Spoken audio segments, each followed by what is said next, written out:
जयकारे के साथ स्वागत करें Priyanka Gandhi, Priyanka Gandhi, Priyanka Gandhi, Priyanka Gandhi, Congress party, Priyanka Gandhi, Congress party, Priyanka Gandhi, Congress party. हमारे बीच प्रियंका जी आ गई हैं। मैं गुजारिश करूंगा यहां के प्रत्याशी अली मेहंदी साहब और हसन अहमद साहब से और रबी और नाजिया जावेद साहब से आप प्रियंका जी को भेंट देकर के स्वागत करें, स्वागत करें। Priyanka Gandhi, Congress party, Priyanka Gandhi, Congress party. साथियों, प्रियंका जी को लगना चाहिए मुस्तफाबाद में है प्रियंका गांधी। मैं कांग्रेस प्रत्याशी भाई अली मेहंदी से निवेदन करूंगा, कृपया आए और अपना भाषण दें।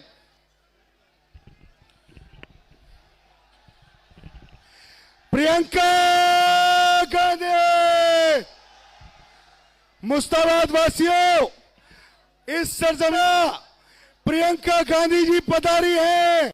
उन्हें लगना चाहिए कि वो मुस्तफाबाद में आई है। ताली बजाओ।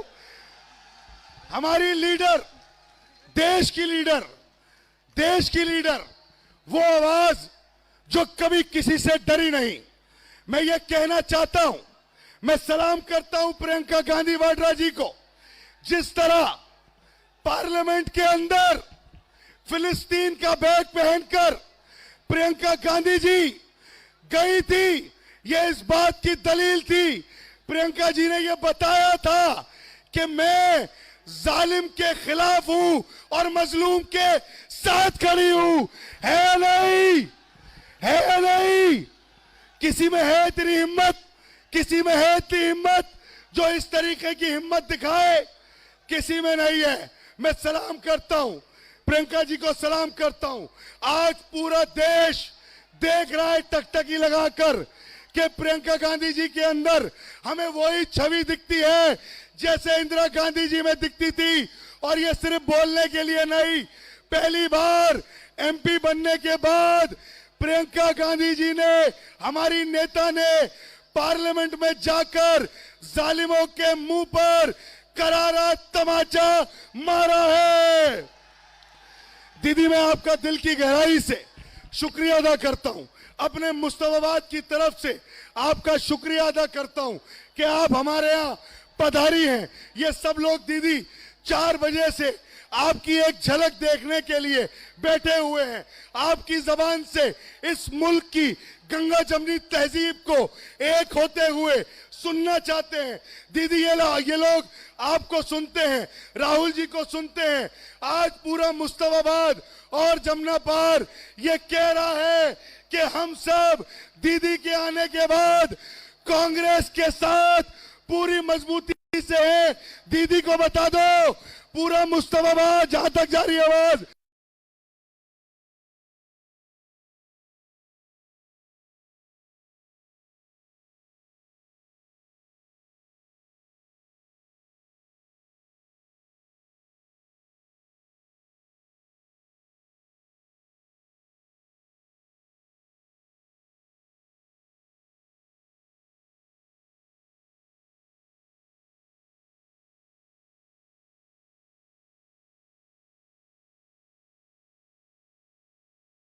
तुम कांग्रेस के साथ हो, कांग्रेस को जिताओगे। बस मैं अपनी बात दीदी के लिए एक शेर जरूर कहूंगा और दीदी की तरफ से इन जालिमों को कि दरिया तेरी खैर नहीं, बूंदों ने बगावत कर ली है। नादान समझ बुज़दिल इनको, लहरों ने बगावत कर ली है। हम परवाने हैं मौत समा, मरने का किसको खौफ यहाँ। रे तलवार तुझे झुकना होगा, गर्दन ने बगावत कर ली है। बहुत बहुत शुक्रिया प्रियंका गांधी, प्रियंका गांधी। अब हमारी नेता प्रियंका जी को मंच पे बुलाने से पहले मैं मुस्तफाबाद के आवाम से गुजारिश करूंगा, जब दिल्ली जल रही थी, मुस्तफाबाद जल रहा था, तो इन सड़कों पर राहुल गांधी जी आए थे। आज प्रियंका जी आई हैं, तो आज इतनी जोरदार नारे से स्वागत किया जाए कि प्रियंका जी को पता चले जब दिल्ली जल रही थी तो राहुल गांधी यहां खड़ा था। प्रियंका गांधी। मैं गुजारिश करूंगा हमारी नेता प्रियंका जी से कि मुस्तफाबाद को अपने 2 शब्द कहें।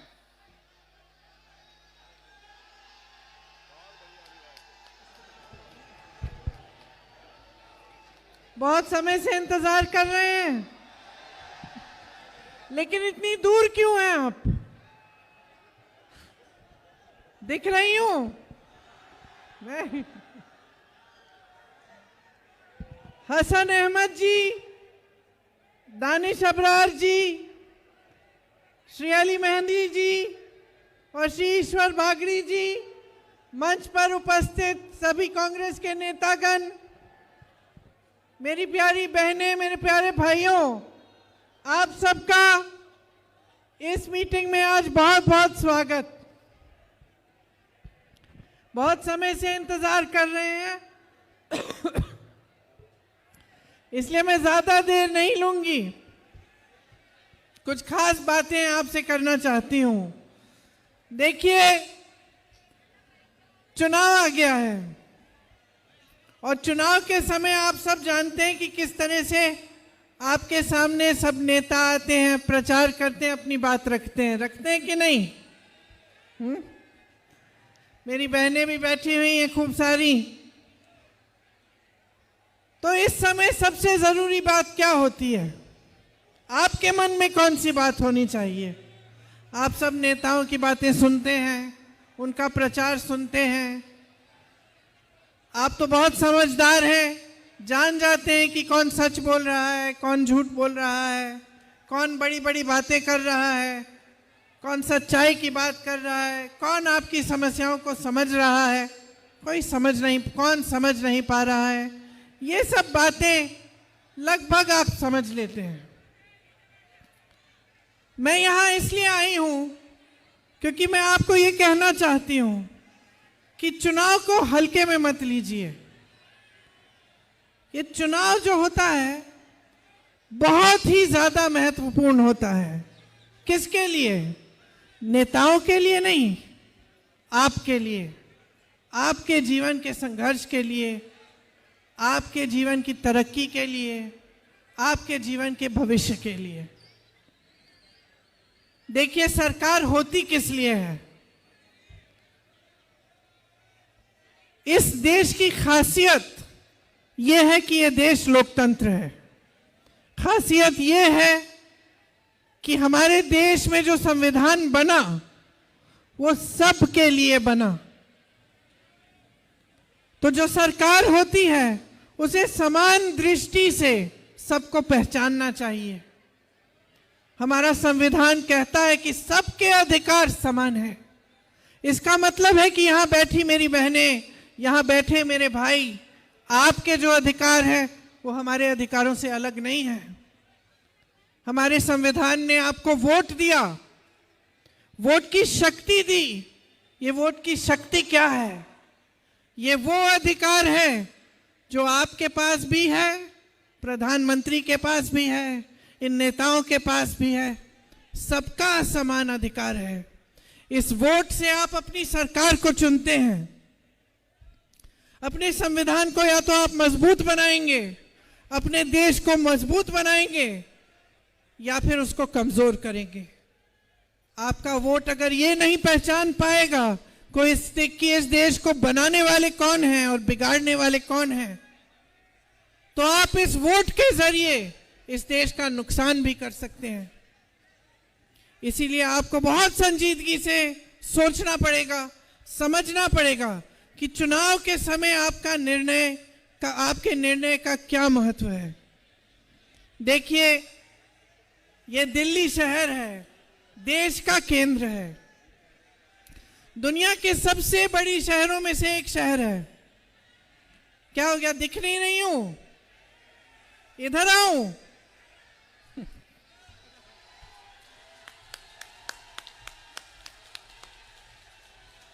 हूं? अब दिख रही हूं?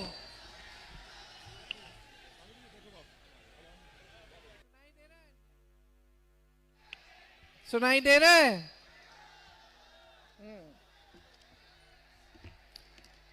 तो मैं कह रही थी कि ये जो हमारा शहर है, ये दुनिया में से सबसे बड़ी शहरों में गिना जाता है। समझे आप? इसका पुराना इतिहास है, सदियों पुराना इतिहास है, हजारों साल पुराना इतिहास है। यहां आज भी देश भर से लोग अपना जीवन बनाने के लिए आते हैं, पलायन करके छोटे छोटे गांव से, अलग अलग प्रदेशों से यहां आते हैं।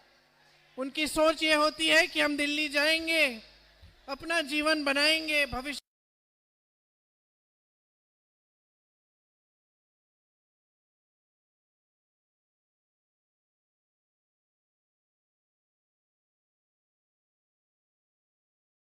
को मजबूत करेंगे।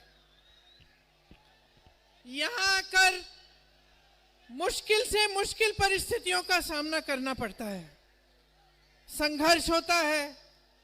गांव छोड़ के आते हैं, यहां रहते हैं, परिवार गांव में होता है, छोटे छोटे कमरों में 4-5 लोग इकट्ठे रहते हैं, संघर्ष करते हैं, कहीं नौकरी ढूंढते हैं। जब अपना परिवार ला पाते हैं, परिवार को भी ले आते हैं, परिवार के अन्य सदस्य नौकरी करते हैं और इस तरह से अपना गुजारा करके अपने बच्चों का भविष्य मजबूत बनाने की कोशिश करते हैं। यहाँ मेरी बहनें बैठी हैं, ये नहीं है कि घर पे बैठती हैं। अगर इस शहर में महिला रहती है तो कहीं ना कहीं वो भी काम कर रही है, किसी के घर में काम कर रही होगी या जॉब कर रही होगी यहाँ, या अपनी मेहनत, अपना हुनर कहीं और दिखाकर कमाई करती होगी। तो आज जो परिस्थितियां हैं वो ये हैं कि हर परिवार में एक नहीं 2-3 सदस्य काम करते हैं। आप मेरी बहनें जब जॉब करने जाती हैं या किसी के घर में काम करती हैं, किसी ऑफिस में काम करती हैं, फिर भी घर आके मेहनत करती हैं, फिर भी आपको घर आके अपने बच्चों को संभालना पड़ता है। उन किसने खाना खाया नहीं खाया, कौन बीमार है, किसने पढ़ाई की नहीं की, तो आपकी तो दुगनी मेहनत है। और आज सबसे बड़ी समस्या क्या है? सबसे बड़ी समस्या यह है कि चाहे आप जितनी भी मेहनत कर लो, चाहे अपना छोटा बिजनेस आपने शुरू ना किया हो, छोटे दुकानदार ना हो आप, या कहीं मजदूरी कर रहे हो या कहीं पे आप नौकरी कर रहे हो, चाहे आपके घर में महिलाएं भी काम कर रही हैं, आप भी काम कर रहे हो, अन्य सदस्य काम कर रहे हैं, फिर भी पैसे काफी नहीं हो रहे हैं, फिर भी गुजारा करना मुश्किल हो गया है। आज परिस्थितियां ये हैं कि चुनाव के समय जो आम आदमी के पार्टी के नेता आते हैं, वो आपके सामने जो इश्यूज उठाते हैं, जो बातें उठाते हैं, उससे आपकी महंगाई की जो सफर है, जो संघर्ष है, जो महंगाई से आप जूझ रहे हैं, उसकी बात नहीं है। आज आम आदमी के नेता क्या कह रहे हैं? मोदी जी के राजमहल की बात कर रहे हैं। और आज भाजपा के नेता क्या कह रहे हैं? केजरीवाल जी के शीश महल की बात कर रहे हैं। यही बातें हो रही हैं ना मंच पर आपके सामने, कि किसने कितना पैसा खाया, किसने कितना बड़ा महल बनाया। तो आप सोचिए आपकी बात कौन कर रहा है? आप सोचिए कि क्या यही है आपके इशू आज? क्या यही है बातें जिनके बारे में आपको सोचना है कि कौन किस पे क्या इल्जाम लगा रहा है चुनाव के समय? आपका जीवन क्या है इसको कौन समझ रहा है? आपके संघर्ष क्या है इसको कौन समझ रहा है? आपस में फूट डालने का काम कर रहे हैं। सुबह से शाम तक आप टीवी चलाएंगे, कोई फिजूल का इशू उठा लिया, कोई कहेगा मेरा अपमान कर दिया, कोई और कहेगा उसका अपमान कर दिया, कोई हिंदू मुसलमान के बीच बैर खड़ी करने की कोशिश करेगा, कोई जाति की बात करेगा। असली बात कौन कर रहा है कि आपकी सड़कें कैसे बनेंगी, आपको साफ पानी कैसे मिलेगा, आपके बच्चे शिक्षित कैसे होंगे, पाठशालाएं विकसित कैसे होंगी, आपके जो छोटे छोटे बिजनेस हैं वो मजबूत कैसे होंगे, आपको नौकरी कैसे मिलेगी, रोजगार कैसे मिलेगा। कौन बात कर रहा है आज आपके सामने? आपकी समस्याएं जो है कोई समझ रहा है? आप सुबह उठते हैं, आप सोचिए, सुबह उठते हैं, मंजन करते हैं कि नहीं करते?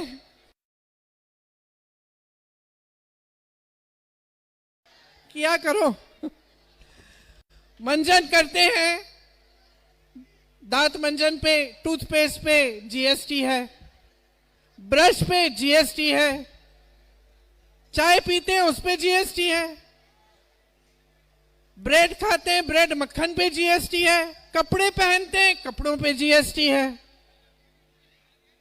आपका बच्चा स्कूल जाता है, फीस आपको फीस देना मुश्किल हो गया है, वर्दी पे जीएसटी है, पेंसिल पे जीएसटी है, किताबों पे जीएसटी है।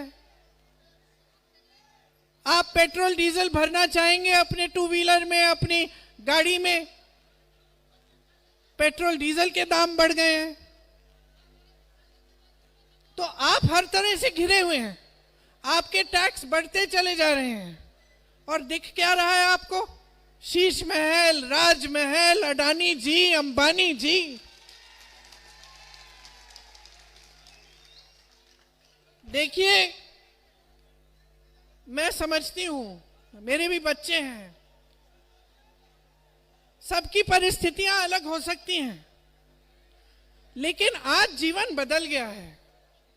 आज हमारे बच्चे जो हैं, एक जमाने में हम कह सकते थे कि चलो गांव में भी, मैं गांव की बात करूं तो गांव में भी एक जमाने में होता था कि चलो बच्चे को 8वीं 10वीं तक हमने पढ़ा दिया, इसको नौकरी में कहीं पे लगा लो, खेती में मदद कर लेगा, या अगर आप कोई काम कर रहे हैं, आपका कोई हुनर है, आप वो हुनर सिखा देते थे, वो अपने साथ लग जाता था। आज वो जमाना नहीं है। आज गांव में भी जो सबसे गरीब है वो अपने बच्चे को पढ़ाना लिखाना चाहता है। अगर कोई महिला 8वीं तक पढ़ी है, मैं गारंटी के साथ बोल सकती हूं वो अपनी बेटी को कम से कम 12वीं तक BA में पढ़ाएगी। उसकी ये आशा और उम्मीद तो है।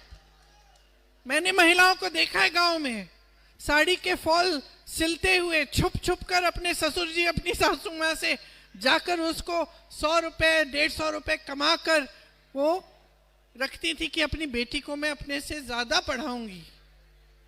और आज जमाना बदल गया है, बच्चे भी, महत्वाकांक्षाएं उनकी जो हैं वो बढ़ गई हैं।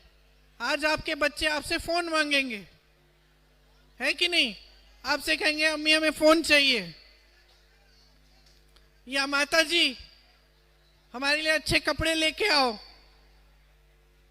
तो उनकी भी जो महत्वाकांक्षा है वो बढ़ गई है। आज फोन पे सारा सोशल मीडिया दिख रहा है, सब चाहते हैं कि अपने जीवन में तरक्की आए। बच्चे चाहते हैं कि आप अच्छे जूते खरीद लें, उनके लिए अच्छे कपड़े खरीदें, आपसे फोन मांगेंगे, कहेंगे कि छुट्टियां हैं कहीं तो ले जाओ, 2 दिन के लिए कहीं ले जाओ। तो ये चीजें हैं, जमाना बदल रहा है, जमाने के साथ हम सब बदल रहे हैं, हमारी महत्वाकांक्षाएं बदल रही हैं, हमारा जीवन बदल रहा है और हमारी मुश्किलें बढ़ रही हैं। आपकी मुश्किलें इसलिए बढ़ रही हैं क्योंकि जो नेता हैं, जो सरकार है, चाहे वो केंद्र की सरकार हो, चाहे वो दिल्ली की आपकी सरकार हो, वो आपके बारे में सोच ही नहीं रहे हैं। उनके लिए ये बात हो गई है कि चुनाव के समय हम आपको, आपके सामने आकर कुछ भी कह देंगे, उसके बाद आपको भूल जाएंगे, आपके काम नहीं करेंगे, आपके संघर्ष में शामिल नहीं होंगे, आपके जीवन में तरक्की लाने की कोशिश नहीं करेंगे। आजकल एक अलग सा माहौल फैल गया है। कई लोगों की बातें मैं सुनती हूं, वो ये उम्मीद भी नहीं रखते कि आज के नेता ईमानदार होंगे, उम्मीद ही नहीं है। आशा ही नहीं है। मैंने सुना है लोगों को क्या कहते हैं कि चलो पैसे खाता है तो कम से कम काम तो कर ले। ये एटीट्यूड हो गया है। आजकल जनता ये कहने लग गई है, उम्मीद ही नहीं रखती कि अपना नेता ईमानदार हो। ये उम्मीद, ये आशा नहीं रखती कि अपना जो नेता है, जो सरकार है, हमारे लिए काम करेगी। जहां जाती है जनता वहां घूस देनी पड़ती है। छोटे से छोटे काम को कराने के लिए आपको पैसा देना पड़ता है। तो आपकी उम्मीदें भी टूट रही हैं। और आप हर जगह यही देख रहे हो कि चुनाव के सामने समय तो बड़ी बड़ी बातें, उसके बाद कोई परिस्थिति नहीं बदलती, जीवन नहीं बदलता। केजरीवाल जी को जब आप लाए थे तो आपको याद होगा किन परिस्थितियों में ये आम आदमी पार्टी बनी। केजरीवाल जी कैसे उभरे एक नेता के समान, कैसे भ्रष्टाचार के खिलाफ बात करके, भ्रष्टाचार के खिलाफ प्रचार करके। और आज इनमें और मोदी जी में क्या फर्क है?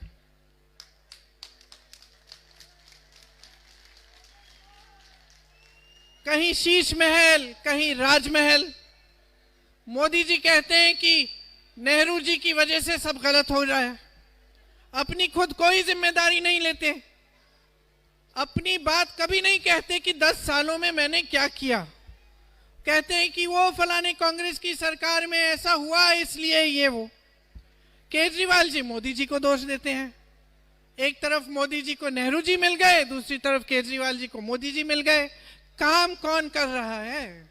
जिम्मेदारी कौन ले रहा है? मेरी दादी इंदिरा गांधी जी कहती थी, 2 तरह के इंसान होते हैं, 2 तरह के व्यक्ति होते हैं। एक जो काम करता है, चुपचाप काम में लगता है, काम करता है। दूसरा जो बहाने बनाता है और किसी और के काम का श्रेय लेता है। अब आपके सामने जो नेता हैं, चाहे नरेंद्र मोदी जी हों, चाहे केजरीवाल जी हों, आप बताइए किस तरह के इंसान हैं, पहले कि दूसरे? दूसरे जिम्मेदारी नहीं लेते, इनको नेता कहते हैं आप। नेता जिम्मेदारी लेता है, नेता से गलती भी हो जाती है तो जिम्मेदारी लेता है, कहता है मेरे से गलती हो गई।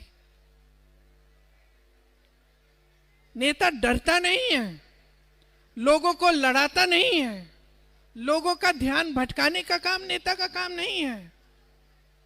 नेता का काम है कि लोगों को दिखाए कि ये जो आपकी समस्याएं हैं, इनको हल करने के लिए हम कैसे काम कर रहे हैं, हम क्या काम कर रहे हैं। ये जो आपके संघर्ष हैं, ये जो आपका बोझ है, इसे हम कैसे हल्का करेंगे। नेता का काम ऐसा होता है। श्रवण कुमार की बात सुनिए आपने, अपने माता पिता का जो बोझ था वो अपने कंधों पे लेके चलता था। ये होता है नेता।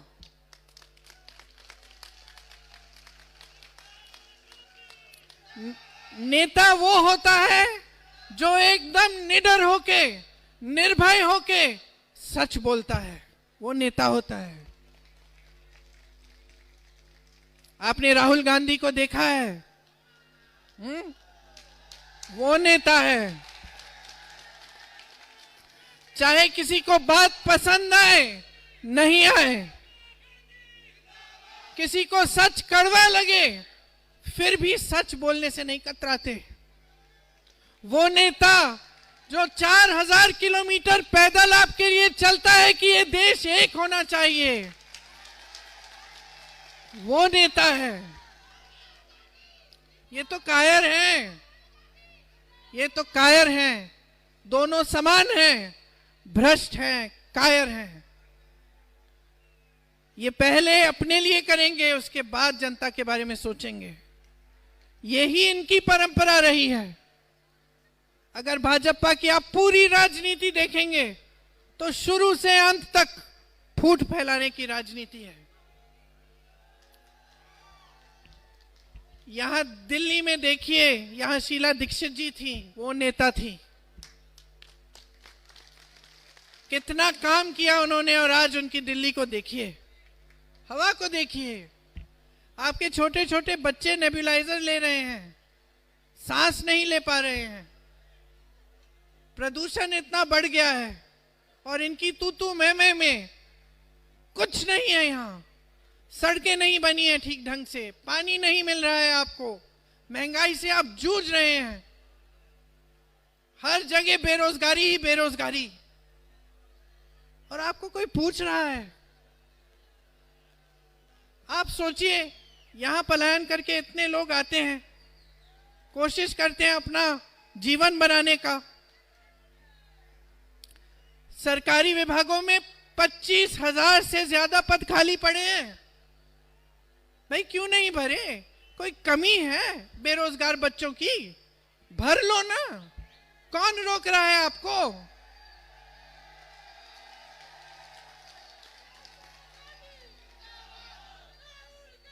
केंद्र विभागों में, केंद्र के विभागों में भी यही हो रहा है। केंद्र के विभागों में भी पद खाली हैं। क्या करते हैं? कॉन्ट्रैक्ट, कॉन्ट्रैक्ट पे नौकरी। किस लिए? नौकरियां क्यों नहीं दे रहे हैं? रोजगार क्यों नहीं दे रहे हैं जब पद खाली पड़े हुए हैं? जोमैटो, स्विगी, डिलीवरी, ओला में जो जो काम करता है उसके लिए क्या सुविधाएं हैं, क्या सुरक्षा है उनकी? सुबह से शाम तक काम करते हैं। सरकार ने कोई स्कीम नहीं निकाली आपकी मदद के लिए। आप ऑटो रिक्शा चलाते हो, बहुत बातें की केजरीवाल जी ने, आम आदमी पार्टी ने आपके लिए, फिर क्या हुआ? आपके जीवन में तरक्की आई? क्या आप अपने बच्चों का भविष्य मजबूत बना पाए हो? तो हर जगह, हर तरफ परेशानी ही परेशानी है, और इन परेशानियों के बीच में जो सच्चाई है वो आपको कोई नहीं बता रहा है। सच्चाई ये है कि हमारी अर्थव्यवस्था आज चौपट हो रही है। सच्चाई ये है कि शेयर बाजार गिर रही है, रुपया गिर रहा है। जब रुपया गिरा था मनमोहन सिंह जी के समय में, तो ये लोग चीख रहे थे, चिल्ला रहे थे कि भाई रुपये को देखो इतना गिर गया है, ऐसा हो गया, वैसा हो गया। अब मुंह बंद क्यों है? इनके राज में इतना गिरा है रुपया, सबका नुकसान हो रहा है। ईएमआई महंगी हो गई है, दर बढ़ते चले जा रहे हैं। मिडिल क्लास पे टैक्स का कितना बोझ है। मैंने जीएसटी की बात की, हर चीज में जीएसटी है। छोटे दुकानदार, छोटे बिजनेस, जो हमारी देश की रीढ़ की हड्डी हैं, ये सारी दुकानें जो यहां हैं, कमा ही नहीं पा रहे हो। आपकी कमाई कम हो, कितनी भी हो, आपको सीए रखना पड़ रहा है। हर चीज पे अलग अलग जीएसटी है।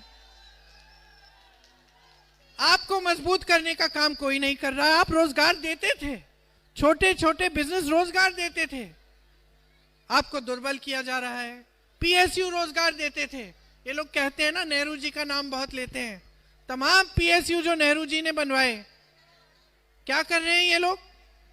सब अडानी जी को बेच रहे हैं। बेच क्या, दे रहे हैं। हमारे हवाई अड्डे, बंदरगाह, तमाम जमीनें, कोयले के खदान, सब कुछ इनके हवाले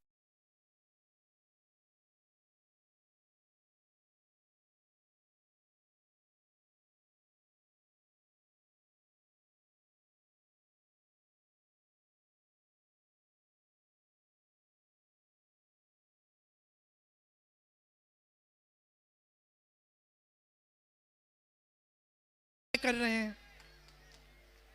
आपके बच्चे सोशल मीडिया पे इनकी शादियां देख रहे हैं, किनके कितने कितने बड़े गहने हैं, और आप अपने बच्चे की फीस भर नहीं पा रहे हो।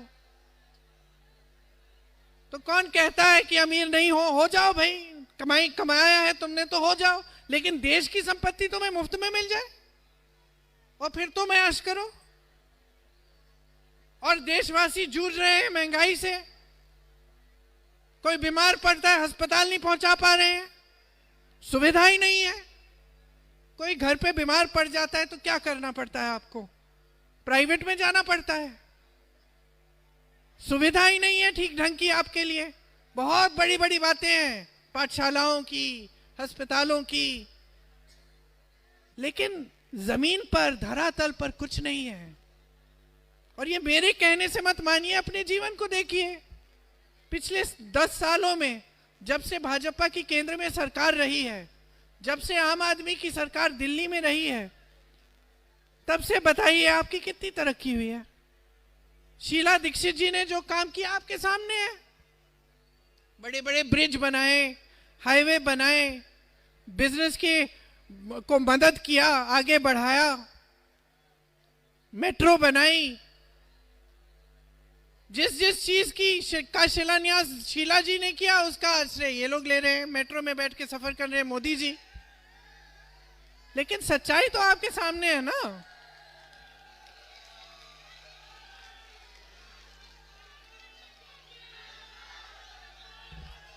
तो आप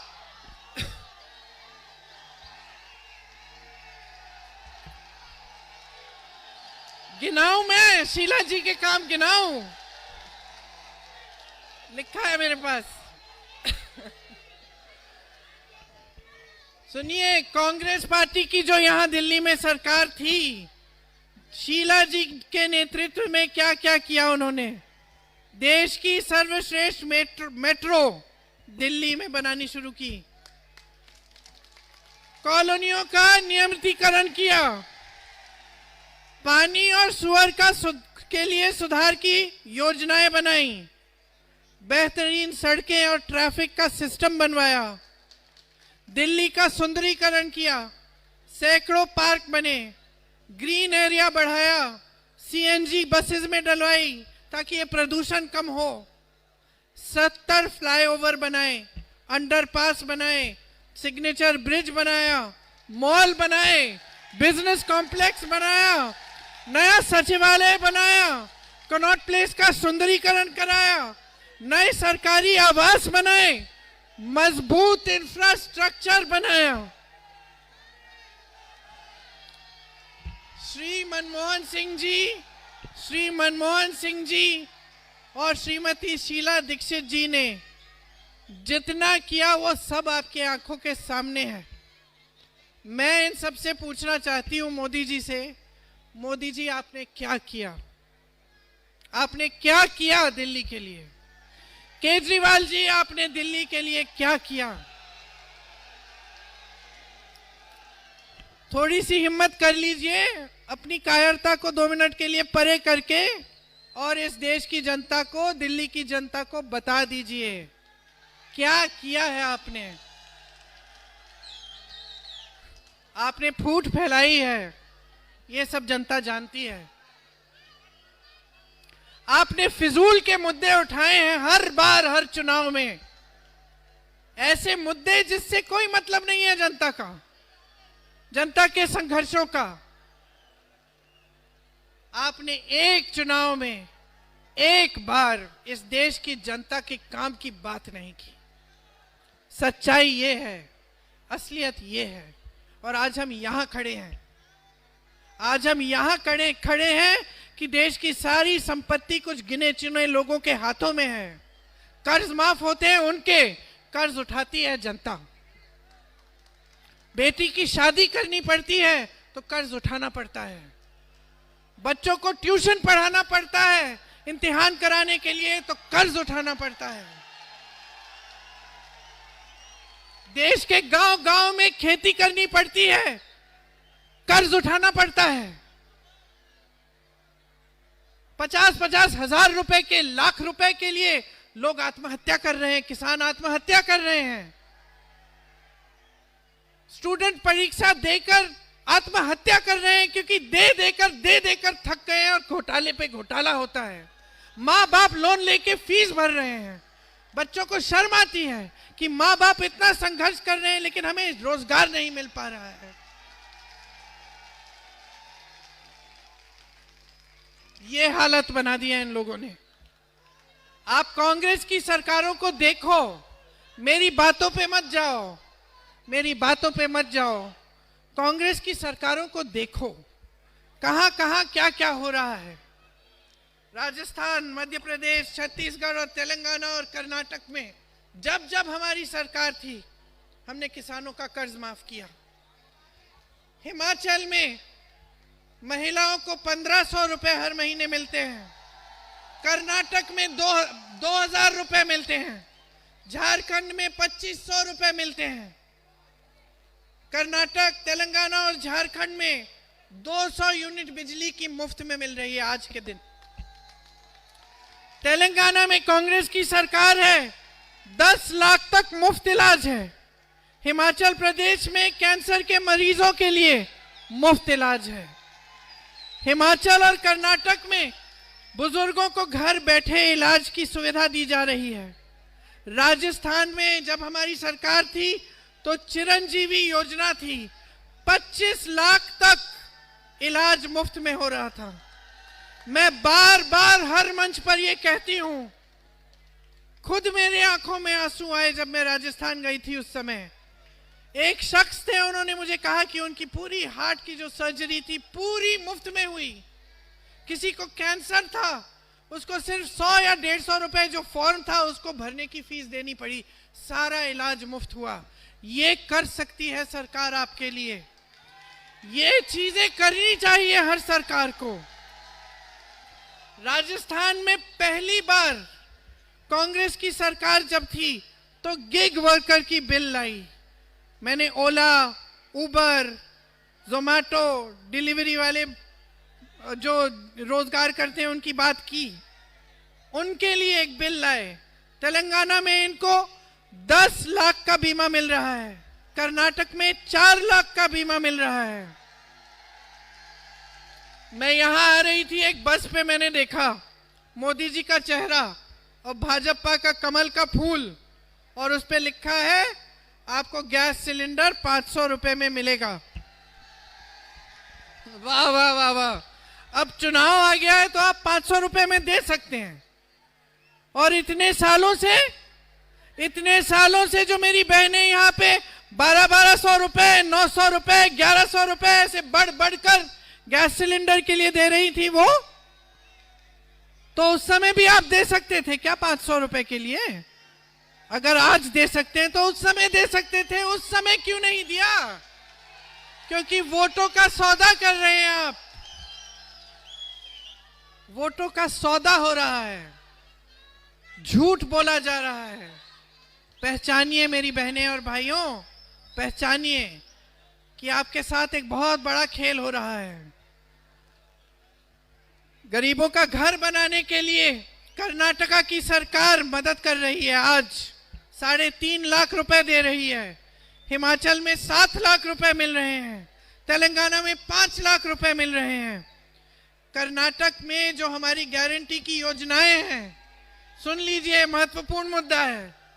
जो हमारी गारंटी की योजनाएं हैं उनसे हर परिवार को सालाना 55,000 रुपए का लाभ हो रहा है, हो रहा है।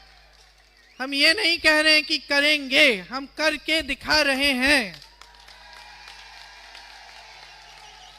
इसीलिए मैं चाहती हूं कि आप समझें कि दिल्ली के लिए कांग्रेस पार्टी कौन सी गारंटी दे रही है। दिल्ली के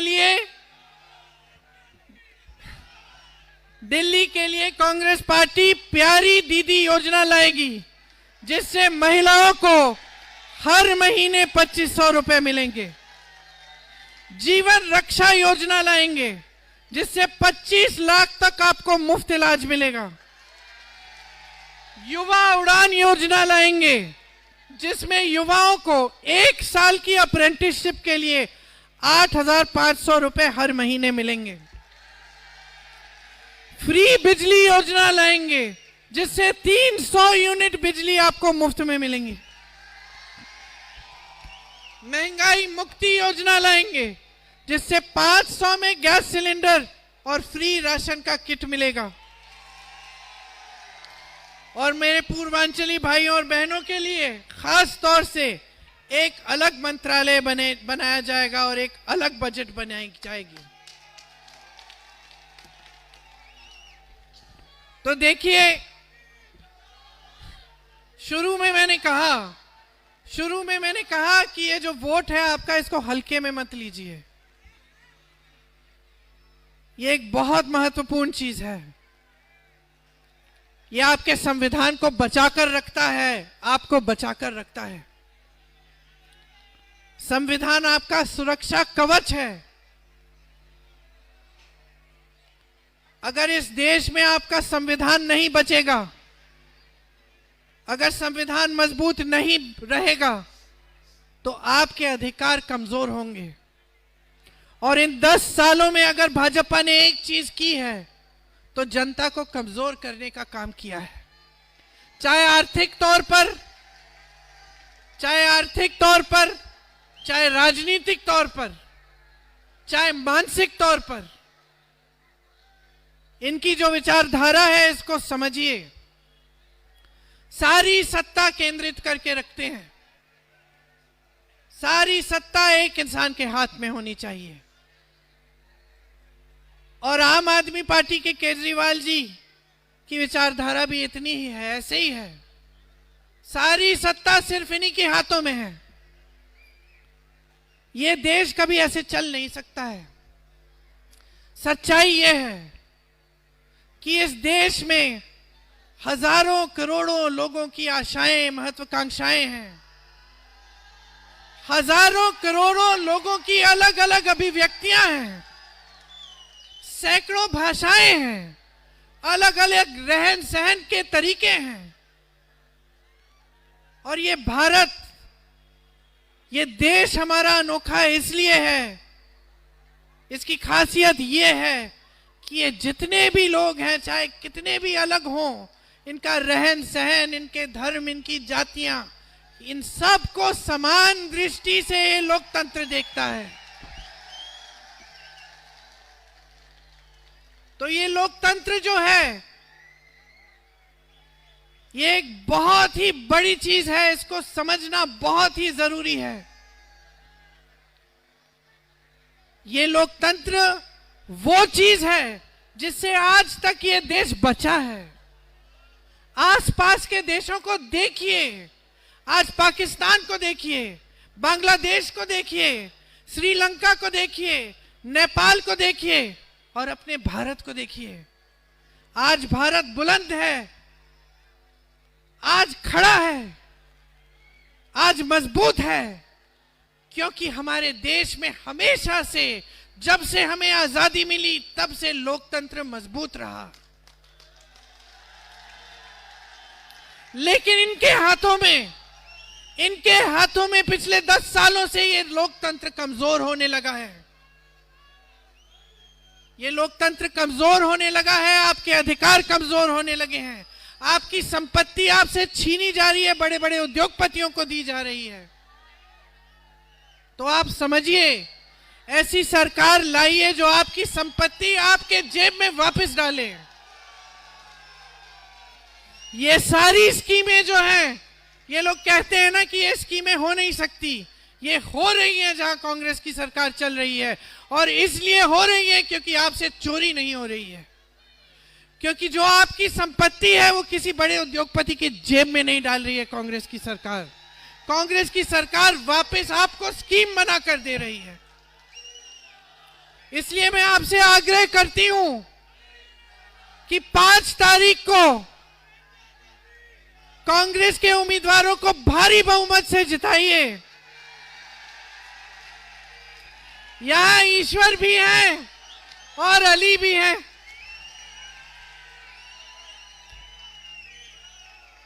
ईश्वर भी है और अली भी हैं,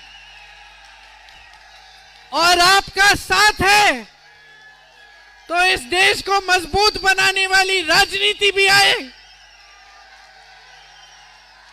आपको मजबूत बनाने वाली राजनीति भी आएगी। और एक बार फिर ये दिल्ली शहर जो हमारी अमानत है, आपकी अमानत है, जो हमारे लिए, हमारे पूरे देश भर के लिए केंद्र है, मिसाल बननी चाहिए। एक बार फिर हम इसको मिसाल बनाएंगे, एक बार फिर हम यहाँ का विकास कराएंगे, आपके लिए मौके, आपके बच्चों के लिए, आपकी परिवारों के लिए एक नया भविष्य बनाएंगे। तो आपने बहुत शांति से मेरी बातें सुनी, इसके लिए बहुत बहुत धन्यवाद, शुक्रिया। एक बार जोर से मेरे साथ कहिए, जय हिंद, जय हिंद, जय हिंद। शुक्रिया।